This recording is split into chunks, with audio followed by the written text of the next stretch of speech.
जय हिंद मित्रांनो, आज मी तुम्हाला गुणाकाराची एक भन्नाट ट्रिक सांगणार आहे मित्रांनो. बघा, कधी कधी अशा प्रकारचे प्रश्न हे परीक्षेत विचारले जातात. तर बघा, आपण बेसिक पासून बघूया. काय करायचं जेव्हा पण अशा प्रकारची संख्या दिली असेल आणि त्याला 9 ने गुणायचं असेल, तर पुढे जी संख्या दिली तिच्यामधून एक वजा करायचं. म्हणजे 5 मधून 1 गेला, किती उरला? 4. आता या संख्येला 9 मधून वजा करायचं.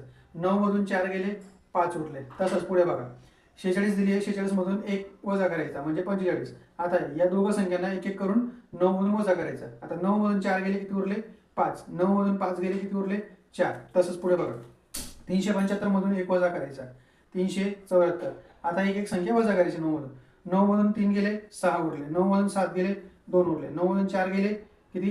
5 उरले. ठीक आहे. आता पुढे बघा, 46 25 मधून 1 वजा करायचा, 46 24. आता 9 मधून 4 गेले, 5 उरले. 9 मधून 6 गेले, 3 उरले. 9 मधून 2 गेले, 7 उरले. 9 मधून 4 गेले, 5 उरले. हे याचं उत्तर. आता याचं उत्तर तुम्ही मला कमेंट बॉक्समध्ये द्या. धन्यवाद.